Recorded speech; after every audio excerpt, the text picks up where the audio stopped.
Good morning, everyone. As always, what you're supposed to do in this life.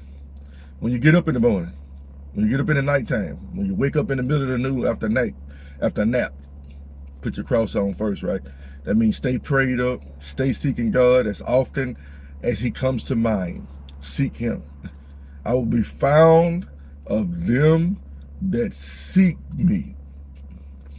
How can you say you love God if you ain't even seeking him? Because you go to church once a week. Our Father, which art in heaven, hallowed be thy name. Thy kingdom come, thy will be done, on earth as it is in heaven. Give us this day our daily bread, and forgive us our trespasses, as we forgive those who trespass against us. And lead us not into temptation, but deliver us from evil. For thine is the kingdom, the power, and the glory, forever. Amen. People, I'm going to read from Psalm 140 and 141. May read 142 too. But you're going to see a pattern in these Psalms. Deliver me, O Lord, from the evil man. Preserve me from the violent man, which imagine mischiefs in their heart. Continually are they gathered together for war. Now, that's what he said. They imagine mischief. I ain't finished yet. They sharpen their tongues like a serpent. Adder's poison is under their lips. Now, think about it. It got something to do with their mouths. Keep me, O Lord, from the hands of the wicked. Preserve me from the violent man who have purpose to overthrow my goings. The proud have laid a snare for me, and cords. They have spread a net by the wayside. They have set gins for me. Look up gins, people.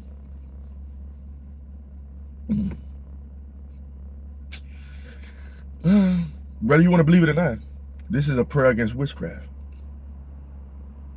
I say unto the Lord, thou my God, hear the voice of my supplication. O Lord, O God, the Lord, the strength of my salvation, thou hast covered my head in the day of battle. Grant not, O Lord, the desires of the wicked. Further not his wicked device, lest they exalt themselves. As for the head of those that compass me about, let the message of their own lips cover them. Let burning coals fall upon them. You remember the New Testament? It's better if a millstone were cast upon their neck and they were cast into the sea. Or, what he says, feed your enemies. By doing so, you will send hot coals upon their head. Let burning coals fall upon them. Let them be cast into the fire, into the deep pits, that they rise not up again. Let not an evil speaker be established in the earth. Evil shall hunt the violent man to overthrow him. I know the Lord will maintain the cause of the afflicted and the right of the poor. Surely the righteous shall give thanks to thy name. The upright shall dwell in thy presence. I ain't finished yet. You heard that word, gins. You're going to hear it again. Lord, I cry unto thee. Make haste unto me. Give ear to my voice when I cry unto thee. Let my prayer be set forth before thee as incense, and the lifting up of my hands as the evening sacrifice. Set a watch, O Lord, before my mouth. Keep the door of my lips.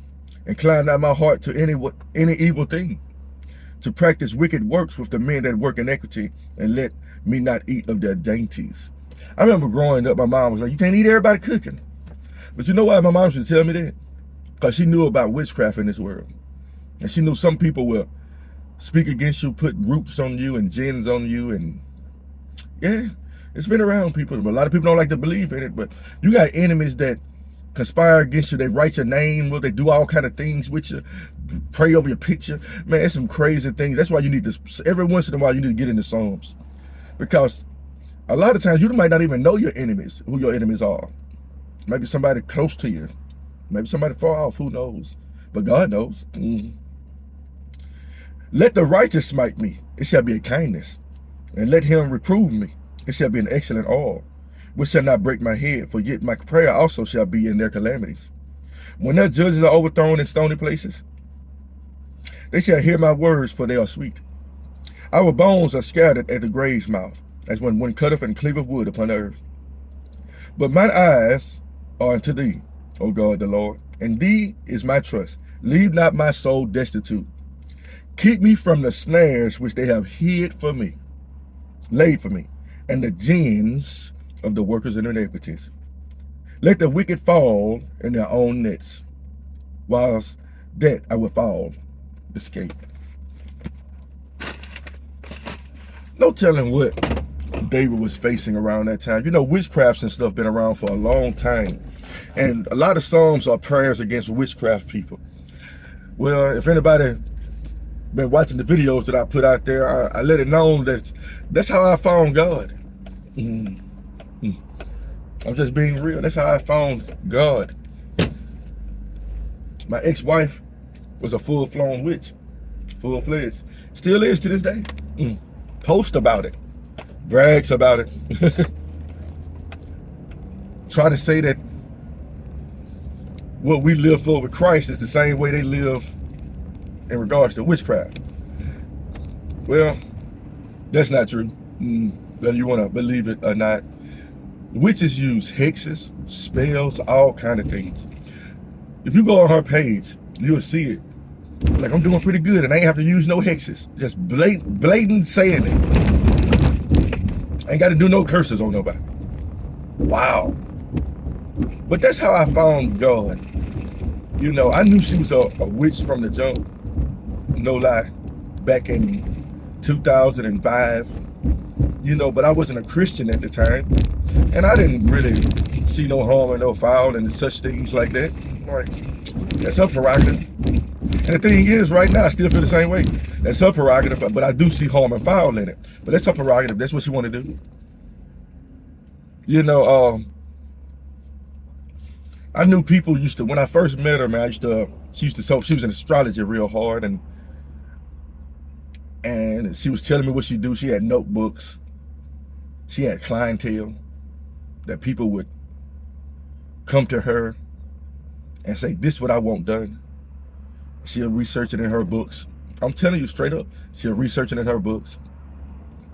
And she'll put a spell together and she'll warn them, hey, because there's always something bad that comes from doing things to mess somebody else's life up. You know, the dangers of witchcraft, one of the main dangers of witchcraft is you're trying to play God. Whether you're trying to execute vengeance on somebody or you're trying to get somebody to love you, that's trying to play God. You see the difference, one major difference between witchcraft